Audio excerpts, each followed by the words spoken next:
Hi! You know, I actually did my favorite movies list before and I noticed something funny there. Everything's pre-2000, so I figured just to show you guys, I don't hate all modern movies. I'm gonna make my favorite movies between 2000 and 2010. Ricky's favorite movie post-2000s is Cats.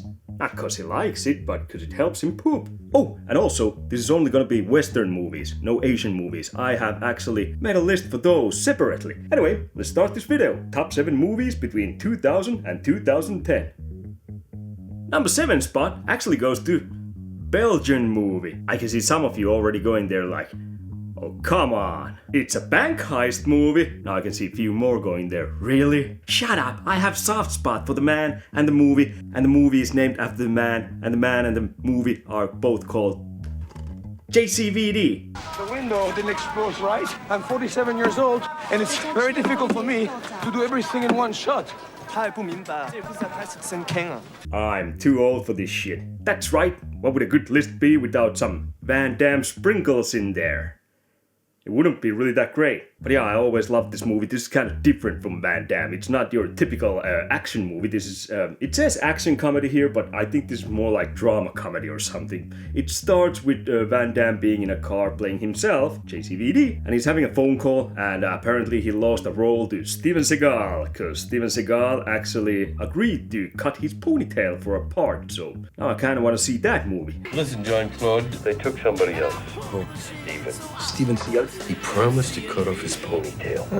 But yeah, down on his luck and back in Belgium, and he goes into a bank, and the bank gets robbed at the same time, so it's basically the whole movie is a hostage situation in a bank, where Van Damme just happens to be one of the hostages. I always saw that Van Damme could act. There are always those naysayers who say he can't act for shit, but watch this movie, and you'll be proven wrong. Unless your taste is terrible. I'm telling you, one of the best monologues ever in movie history is in this, when Van Damme is kind of self-reflecting on his career and himself as a person and all the mistakes he's done, you know, with, a little bit of drugs and all that, and C'est con tuer des gens.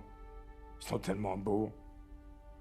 the whole delivery, because he speaks French, it sounds better than, the accent. That's one of his downfalls, I'll admit that, but yeah, he should do more French speaking parts. He's great in this. I love it, and that monologue, I love it. In this movie, it's such a great idea, this came out in 2008, where actors playing himself. There's been others too, other movies, but this was like the first one where I saw actually an actor play himself and kind of make fun of himself, and yeah, this worked great. I always recommend this when people ask me about Van Damme movies and, well, can he actually act?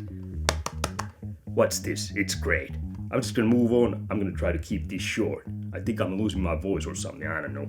Number 6 on this list is a movie that was complete surprise to me. I saw this, I think it might have been in a sale basket in some store back in the days. I just picked it up randomly, never had heard anything about this. I expected, from the name, I expected this to be just complete shit. Complete shit. Turns out this is one of the best horror comedies ever made. It's silly, it's stupid, but at the same time it's so clever and so well crafted that you can't but just love it. And the movie I have on 6th spot is Tucker and Dale vs. Evil.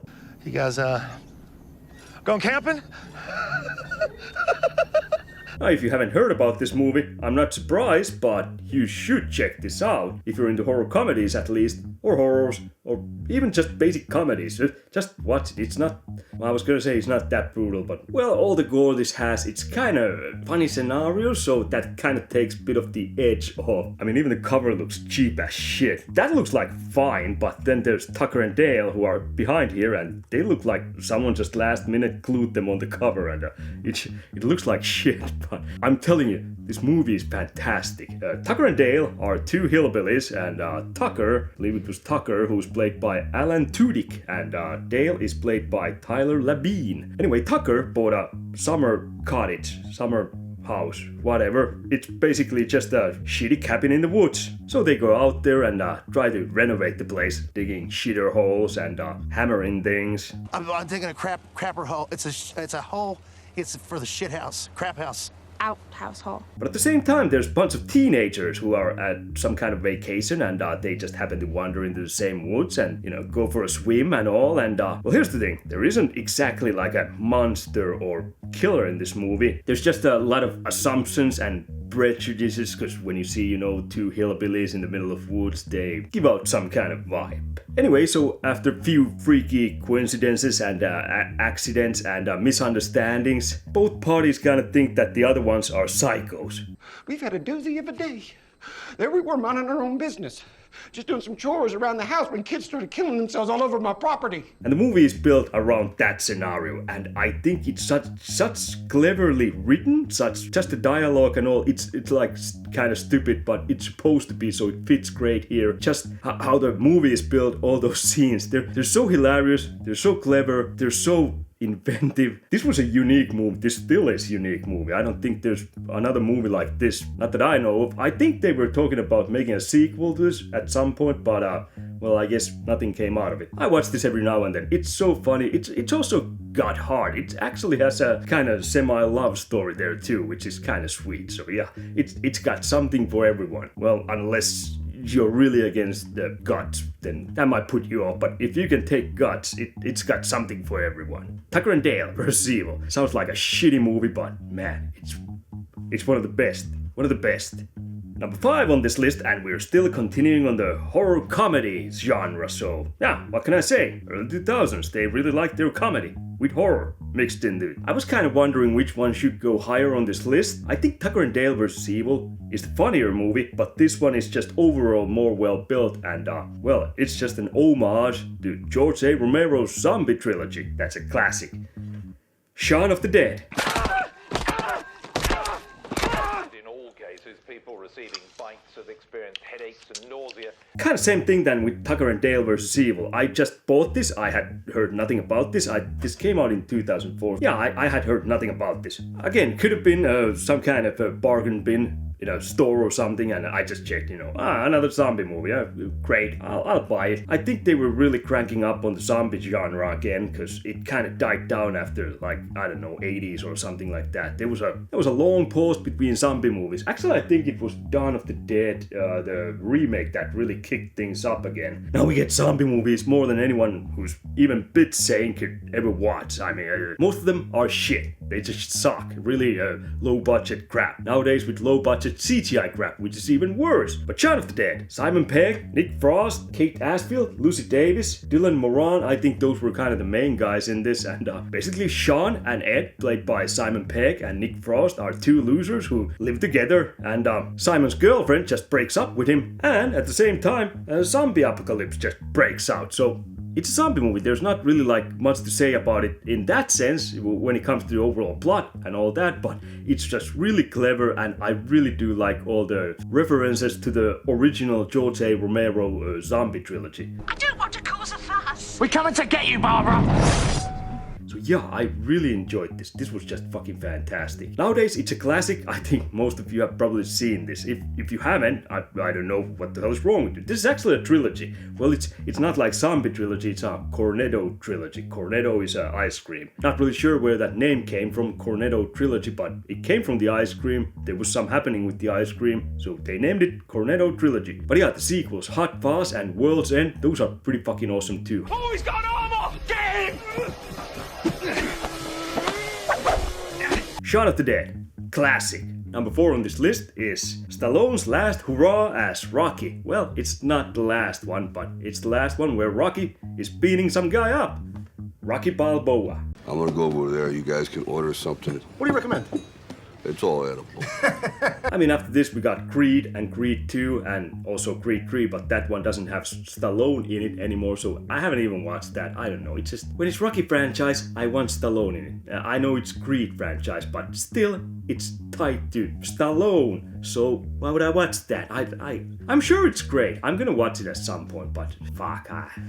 Anyway, basically, Stallone wasn't happy with Rocky 5 and how it ended the kind of story of Rocky, so I don't know why everyone hates. I mean, it's not great movie. I thought it was entertaining. It was alright. Sure, this is way better end to the Rocky saga, but yeah, I still think Rocky 5 gets too much hate for what it actually is. I do like it. It is still the worst Rocky movie though. But Rocky Balboa. Rocky, the press has labeled you a Balboasaurus. How do you feel about that?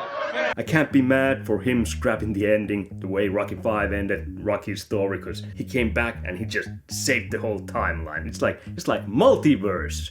Rocky 5 never happened in this multiverse. I hope there's never gonna be Rocky 7 multiverse movie. That's kind of the theme where movies are going these days. Anyway, this isn't about multiverse, this is about Rocky Balboa. Rocky Balboa in this one, he's an old son of a bitch, and he's running a restaurant, Italian restaurant. Who would have guessed? Because he's Italian stallion, so you know, spaghetti is his thing. Or pizza, or probably like 80% of people's diet on this planet. Who the hell doesn't like Italian food and eat it constantly, way too much? So anyway, he's running his little restaurant. By the way, Spider Rico's there as a waiter or something. I can't remember. Maybe he was bouncer. I don't remember. But yeah, he hired Spider Rico. Spider Rico, one of the most underrated boxers in Rocky franchise. I always liked Spider Rico. You can only see him like a few minutes at the start of the first Rocky movie, but that was the first opponent we see Rocky fighting against. Spider Rico. I feel like Spider Rico needs his own movie. Damn it. But yeah, because this is in the future when it comes to the original Rocky movies. Because this is 2006. It came out 2006. There's computer-generated AI stuff where they show the current champ and Rocky, and they kind of, on TV, they're kind of wondering if Rocky, during his best years, could have beaten the person who's the champ at that moment. And when the AI computer thingy says that Rocky would have mopped the floor with that guy, well, the guy's not happy. He's like, no way. Anyway, so one thing's lead to another, and Rocky's gonna put on his gloves for one last time and go and beat up the current champ. That's basically the story of this movie, so you know, there's not much in that sense, but just so well written and acted, drama movie. Stallone is definitely, he's the best when it comes to just pure acting from 80s, those action heroes. Stallone can act. He's so good. I always loved him as an actor. I still think Schwarzenegger's the better pure action star, but Stallone, he's way better actor. Let me tell you something you already know. The world ain't all sunshine and rainbows. Also, it's nice to see Burt Young in this, back in his role as Paulie. I always loved Paulie because Paulie is like every guy. Like, he's an asshole, but he has his moments, but he usually ruins them right away. I think Paulie is probably the most realistic character in this movie. Paulie is just so great because he's just, at 1 minute he can say something that kind of makes you feel for him, but at the next minute he just torpedoes it. He's just like the regular, ignorant, everyday guy. Excuse me. Deliveries are in the back. I'm not a delivery guy. Well, do you have a reservation? Do I look like a freaking Indian? But yeah, great to see Paulie back in this too, and drama movie, Rocky Balboa, with some boxing in it too. Also, special mention to the monologue that Stallone gives in this, because he's always been great at those two. But it ain't about how hard you hit. It's about how hard you can get hit and keep moving forward. How much you can take. Fantastic monologue, real inspiring speech. I still think JCVD gave better monologue overall, but this was more inspiring. So yeah. Anyway, I'm just gonna move on.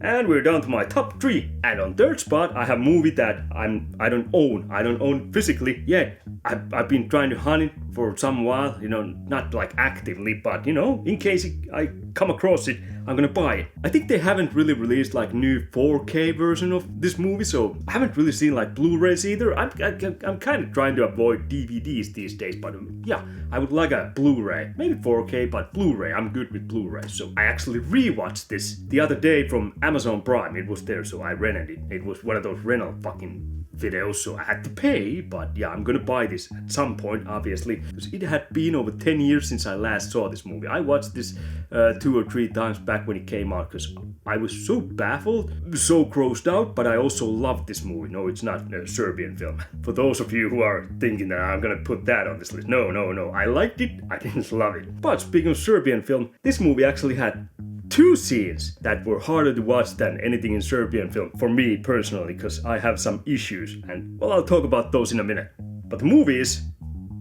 Antichrist. Your thoughts distort reality. You have to have the courage to stay in the situation that frightens you. Directed by that crazy Danish bastard, I think. I think he was he was Danish. You know, those people who talk like they got hot potatoes in their mouth. I'm wondering how English-speaking actors actually understood anything he ever said.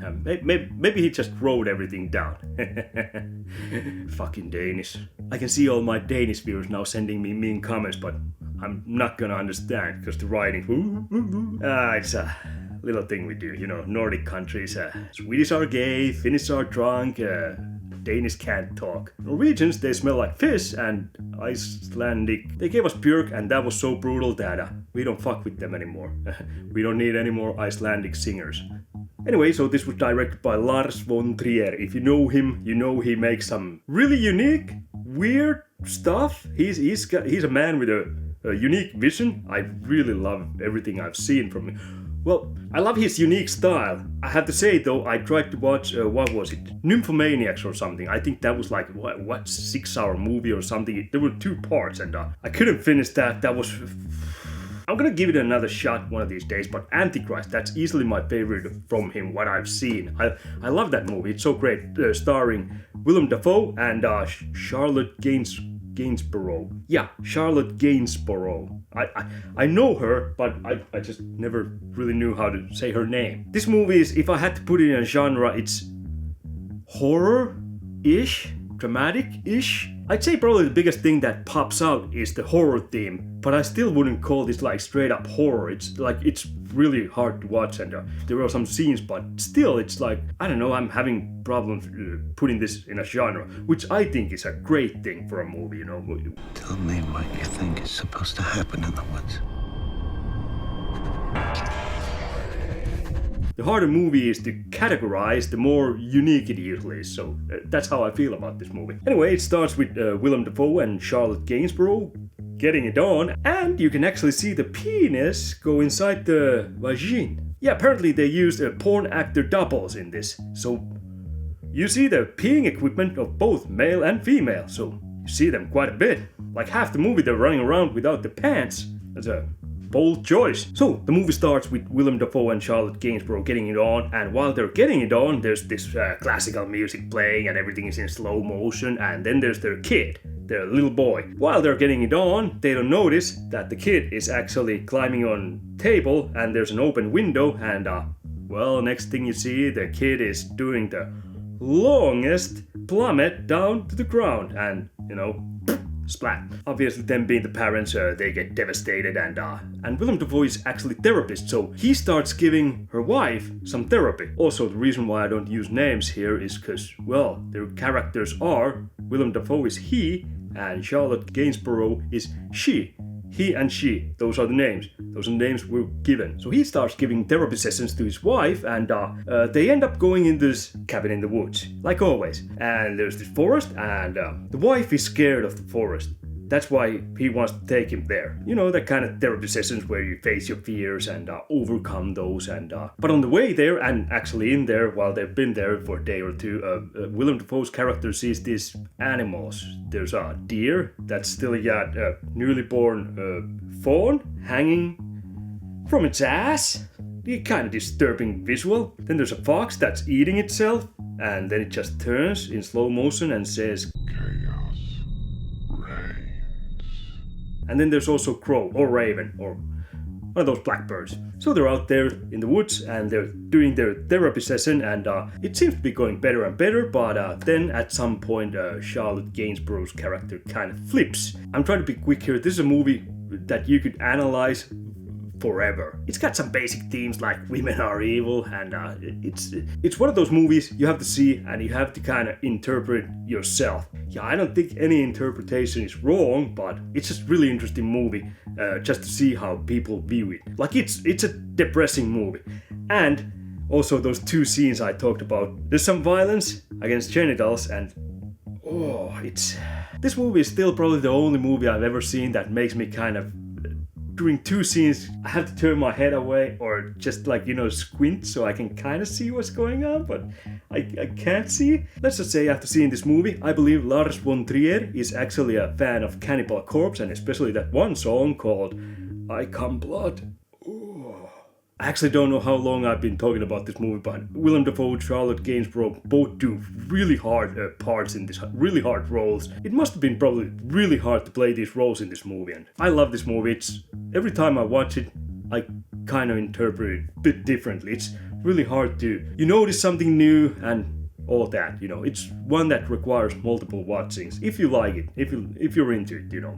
But I really am. That's why it's number 3 here. So I'm just gonna move on. Antichrist. What a movie.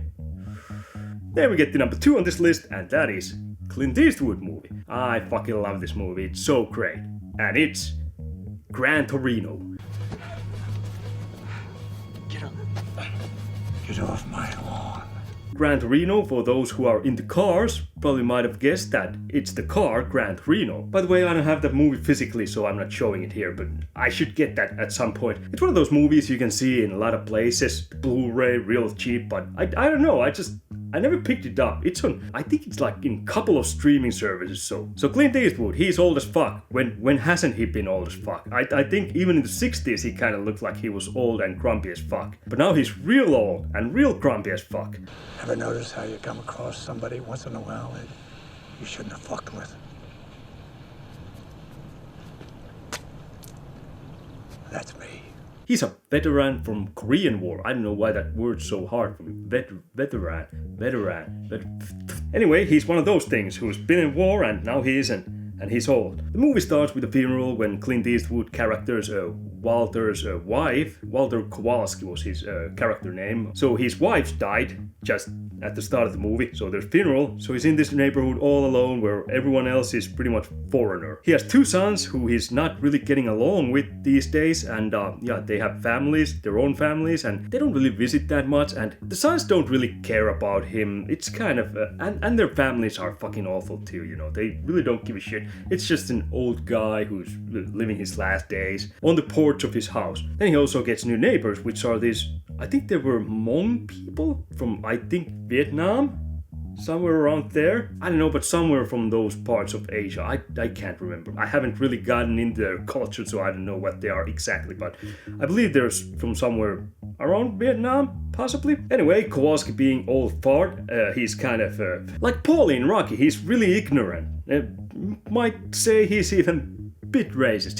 He's not that he really hates, he hates everyone, so he's not really like a racist. He just doesn't like anyone. Really hard to make friends with. Anyway, as the movie progresses, there's the neighbors, the Hmong people. There's probably like 17 families living in the goddamn house. There's a lot of people there, and yeah, he's all by himself. And the movie is more, the themes are like, I mean, obviously everyone has their own family, you know, true blood, but that doesn't always mean that they're your real family. And then there's these other who are foreigners, and he slowly starts to become friendlier with them. It's kind of a story of families where you find it, and you know, just finding your own place. All these themes about caring other people, you might find something good, you know. Just take the plunge and might have to do some sacrifices, but in the end you might gain, you know, new family and friendship and all that crap. Being social and polite, sometimes it can get results, good results. It's mostly the Hmong family's daughter who gets more friendly with Clint Eastwood's character. Not like that, but just, you know, he's a lonely old man, so... Where the hell is Hmong? I mean Hmong, anyway. Wow, you're so enlightened, you know that? No, Hmong isn't a place, it's a people. Really just kind of heartwarming and touching movie. And Clint Eastwood just, he's fantastic. I always loved Clint Eastwood. He just growls his way through this movie. He's a mean old bastard, and well, he's always been mean old bastard kind of. This movie is a masterpiece, I gotta say. It's it sounds kind of boring, but there are also more tense moments in this too. I'm not good at this mushy shit. I'm kind of like Clint Eastwood in this movie in that sense, but you know, you get the idea. Be nice and all. Let's just move on to number 1. Now, when it comes to number 1 movie on this list, I was actually kind of debating should I put Gran Torino or this one first, because these both have kind of similar messages but different. Well, this one kind of just resonated with me more overall, but both are really close top 1 movies. But yeah, I had to go with this one. I love this movie. This is so goddamn awesome. Also, this movie was probably the last time I actually watched Oscars, because after they snubbed this movie, and especially the main star from an Oscar, fuck 'em. Oscars don't know shit. Fuck Oscars. And this movie is The Wrestler. You know, the only place I get hurt is out there. The world don't give a shit about me. Mickey Rourke's great comeback after the 80s. Unfortunately, after this, he kind of just, again, faded into obscurity by smaller movies and stuff like that. I mean, this is a small movie. This seems like a documentary almost. Just the way the director directed this movie, and just the image quality and tone and lighting and all that, it just feels like a documentary more or less, but I really love that style. It's so great. Mickey Rourke is Randy the Ram Robinson, and he's a professional wrestler. He's not like the biggest wrestler. He's had better days, but he's doing small indie stuff, and he's getting older in this. One day he gets a heart attack, so he has to quit wrestling, which sucks, because when you're old and that's all you've been doing, it can be really hard to find your spot in the world. All I got is weekends. You know, that works. Isn't that when you sit on other dudes' faces? So what do you got?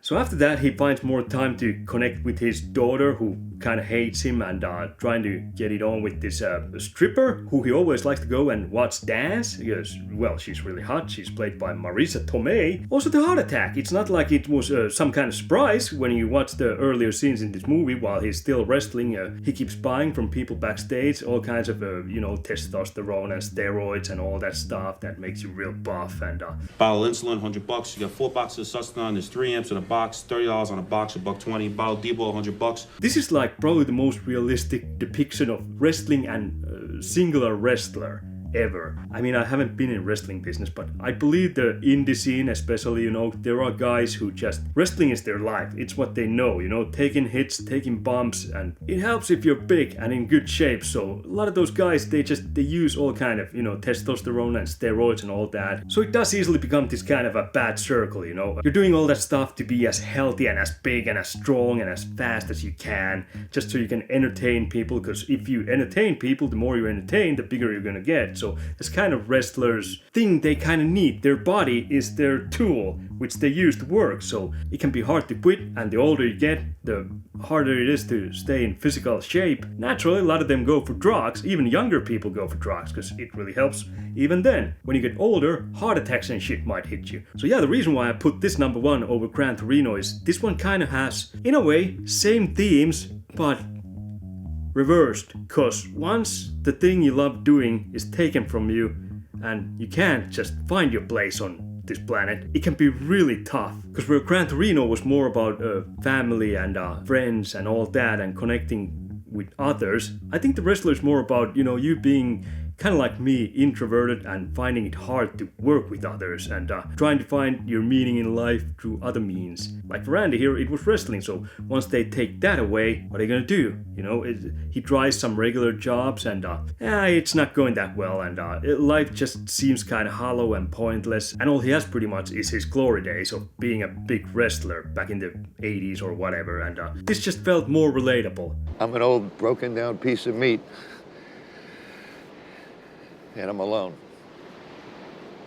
And I deserve to be all alone. And also this one just has kind of really tragic end, but at the same time it's really fulfilling end. For a man who doesn't find his place in this world, it's kind of happy ending in a way. It's probably the most desired ending he got in the situation he was in. But yeah, once you had that glory and you kind of put aside all family and friends, it can be really hard to just adjust back to society. So the way this movie ends, it's understandable. Just fantastic movie. I really love this. This is so goddamn great. I do try to watch this every now and then. Anyway, I'm just gonna quit this video. That was my top 7 movies between 2000 and 2010, and I'm gonna make also a Asian movies list from between the same years. So now I'm gonna do something else. Anyway, fuck off, and I'll fuck off, and we'll meet back here when I upload more crap. I hope I don't seem like I'm dead here or anything. I'm just feeling a bit under the weather. I don't know. God damn it. Could be sick days. I could stay home, play games, and watch movies. That would be great. I'm kind of losing my voice. A little bit. I'm just gonna go. You have a good day. And try not to get sick. And watch those movies, they're great. JCVD, still. Wrestler had great monologue also, but still, JCVD is number one.